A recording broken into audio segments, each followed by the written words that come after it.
toujours demander au Seigneur de donner l'état spirituel de la maison, l'état d'âme des gens avec qui vous vivez dans la maison. Il ne faut jamais témoigner une compassion négative.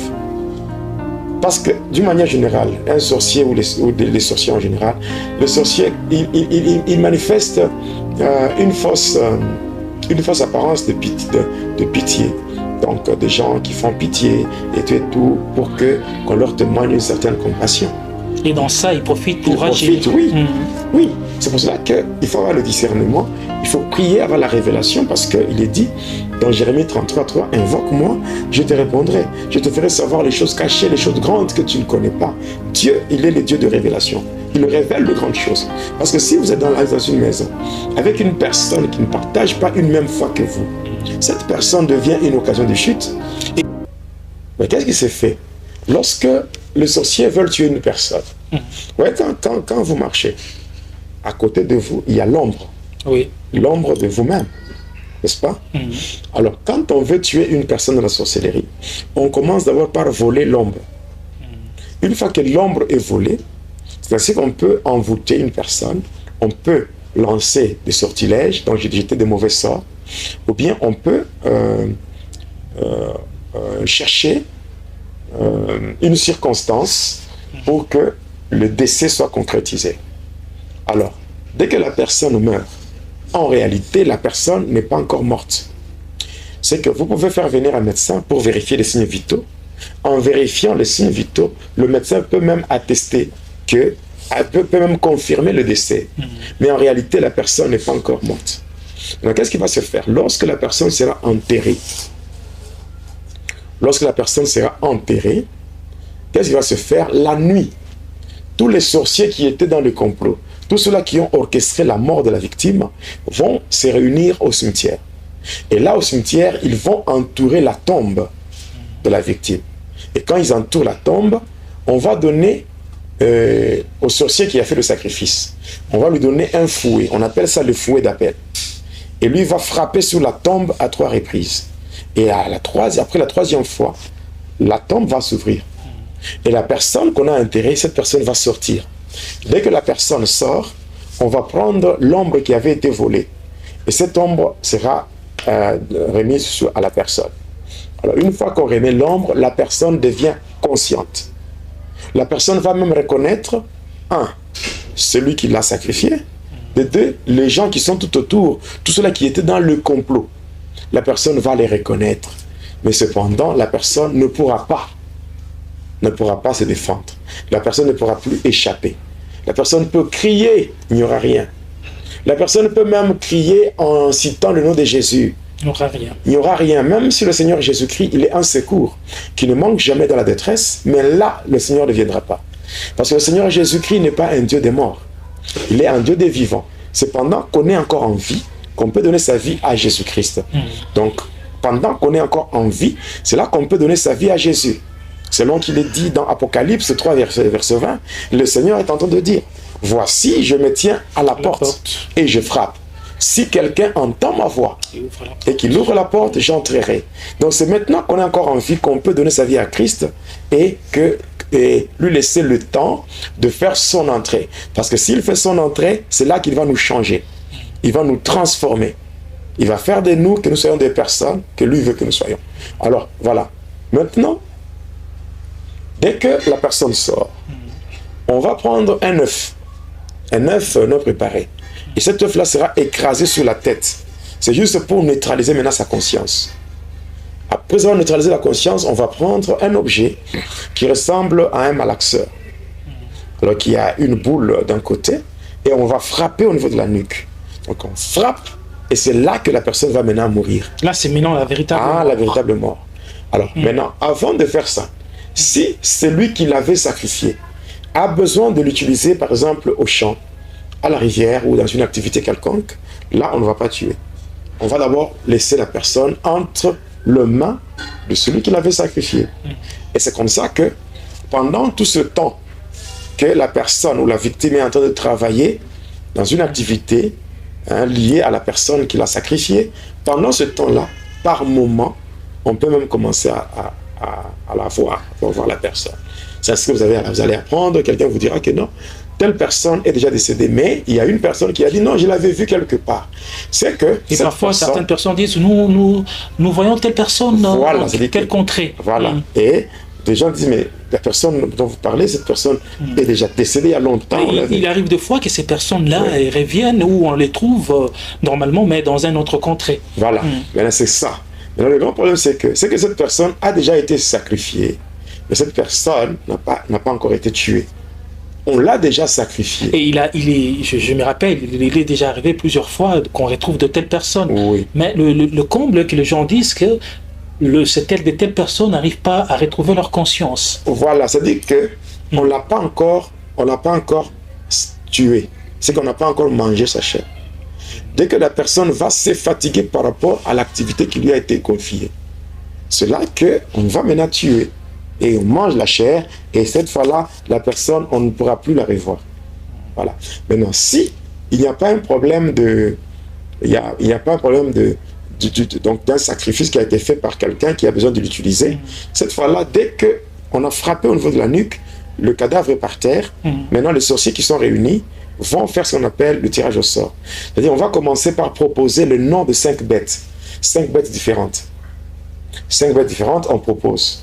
Et après avoir proposé, ce qui va se passer, c'est quoi? Après avoir proposé, qu'est-ce qui va se passer? C'est que, par exemple, on va partir d'une chèvre, d'un porc, d'une vache et tout. Maintenant, on fait le tirage au sort. Si ça tombe en une chèvre, le cadavre sera changé ou transformé en une chèvre.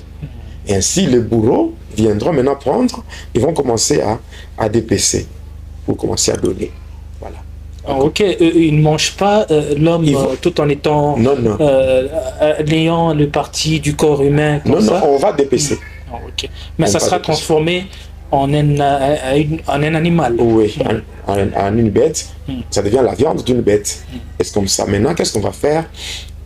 Premièrement, ils vont manger. Maintenant, au cas où il y a des sorciers qui veulent monter de grade, quand on veut faire monter le sorcier de grade ou d'échelon, qu'est-ce qui va se faire? La personne, dès qu'on frappe sur la tombe et que la personne sort, cette fois-là, on ne va même pas utiliser l'œuf pour neutraliser sa conscience en écrasant l'œuf sur la tête. On ne va même pas faire le tirage au sort. À ce moment-là, il y a de grosses marmites. Donc, de grosses marmites posées sur le feu de bois. Et à l'intérieur, il y a de l'eau à l'ébullition. Maintenant, qu'est-ce qu'on va faire? On prendra la personne telle qu'elle est et on va la jeter là-bas. Donc, il y aura d'abord, la personne mourra suite à la douleur de l'eau qui est déjà à l'ébullition. Et la personne va commencer à sentir ces douleurs. Oui. La personne peut crier, pleurer, il n'y aura pas de secours. Et ce n'est qu'après, dès que la personne meurt dans cette marmite, on va la faire sortir. Et là, on appelle les sorciers qui doivent monter de grade. Et ces sorciers, sans dépecer, c'est eux-mêmes qui vont maintenant commencer à manger le corps là en désordre pour monter de grade. Maintenant, lorsqu'on a déjà changé ou transformé le corps en une bête, le bourreau aussi, après avoir découpé, après avoir dépecé, maintenant, qu'est-ce qui va se faire? On va faire venir les mamans sorcières, ainsi que les femmes de cimetière. On va leur donner cela, la viande de bête, donc je dirais la chair humaine changée en viande de bête. On va leur donner pour venir avec ça dans le marché. Dans le marché du monde des humains. Et elles entrent avec ça dans le marché pour vendre viande de vache, viande de bœufs, viande de chèvres, des porcs et tout ça. On vend. Vous devez savoir que le marché, c'est ce qu'on appelle le dépotoir des démons. Oui. Donc, dans chaque marché, Lucifer, Satan a déjà affecté à chaque marché 6 légions de démons. Et quand on parle d'une légion de démons, vous voyez, 13 000. Donc 13 000 démons, donc quand on a 13 000 démons, c'est ce qui forme une légion. Maintenant, quand on a 6 légions, ça fait déjà 78 000 démons. C'est ainsi que dans le marché, le nombre d'êtres humains comparé aux démons, ce sont les démons qui sont en grand nombre. Donc les démons sont plus nombreux que les humains dans le marché. Et ainsi, les étalages, là où il y a ces nourritures-là, suyées bien sûr, chair humaine transformée en viande de bête. Non seulement il y a ça, il y a aussi le sang humain tiré dans le cadavre. On transforme, ça devient de l'huile de palme. il y a aussi, il y a des fois, dans le monde des sorciers, on peut tuer quelqu'un. On laisse le corps. Le corps, on laisse ça. On l'abandonne pendant 4 jours. Et après 4 jours, qu'est-ce qui va se passer? Après 4 jours, qu'est-ce qui va se passer? Après 4 jours, le corps commence à gonfler. Et quand il commence à gonfler, il commence à se décomposer. Et quand ça commence à se décomposer, le corps, en décomposition, sécrète un liquide. Voilà. Ce liquide-là, cette eau-là, le sorcier l'utilise. Des mamans sorcières utilisaient ça pour fabriquer des beignets et tout. Et il y a cette eau-là qui est recherchée par certains satanistes qui ont des boulangeries pour faire le pain et attirer les clients pour acheter. Or, voilà, on fait comme ça. Et on transforme les doigts des cadavres, ça devient soit on les transforme pour devenir de gros frétins, ou on transforme encore pour devenir des cigarettes. Pasteur, ici, je comprends bien que le corps humain, pourquoi les sorciers, pour avoir de puissance, pour faire quelque chose, utilisent le corps humain? On sent que, ou les parties du corps humain, on sent que dans le corps humain, il y a une puissance. Oui, il y a une puissance, mais cependant, pour des pratiques sataniques, là, on cherche beaucoup plus les parties intimes. Les parties intimes. Il y a certaines personnes, il y a lors des accidents, lorsque les membres de famille vont pour prendre le corps, ils trouvent la personne avec des parties qui manquent, des parties intimes. Là, c'est pour certaines pratiques liées à l'occultisme, voilà. Mais pour ce qui est de la transformation de la chair humaine en une viande de bête, l'objectif, c'est la possession démoniaque. Oui, on cherche à posséder, donc à faire que les gens soient sous un envoûtement. Voilà. Parce que quand on transforme le doigt, ça devient des cigarettes. Les gens qui fument ça doivent savoir qu'il y a des démons qui font leur entrée dans leur vie. Il y a aussi des frétins, il y a beaucoup de choses. Il y a même les faux prophètes. Les faux prophètes qui donnent de l'eau aux enfants de Dieu. On pouvait leur donner aussi, les prophètes sataniques, on pouvait leur donner aussi cette eau-là qui venait de cadavres en décomposition. Même dans l'église catholique, lorsque le prêtre utilise l'eau, en réalité, ce n'est pas l'eau ordinaire. Il y a des gens qui se disent que c'est de l'eau qui vient de Lourdes, qui vient de la grotte de Lourdes. Non, c'est démoniaque. Parce qu'une fois qu'il y a l'eau qui est dans un vase et que le prêtre fait ce signe, ce signe, le signe de la croix, le signe de la croix, faisait ça, fait ça. En fait, le signe de la croix, ça comporte les 4 éléments de la croix kabbalistique. Donc, en fait, il y a des démons qui sont invités là-bas. Il y a Mogoa et Jim Maëmon qui entrent là-bas. Et il y a de l'eau qui vient du monde de ténèbres qu'on remplace. Et lorsqu'on commence à aspirer sur les fidèles, c'est un envoûtement qui s'est fait sur leur vie. Je parlerai avec les détails lorsque je vais aborder la partie de la magie sainte. Au lieu que ça soit une eau bénite, ce n'est pas l'eau bénite n'existe pas. L'eau bénite n'existe pas. J'ai parlé des faux prophètes aussi. Oui.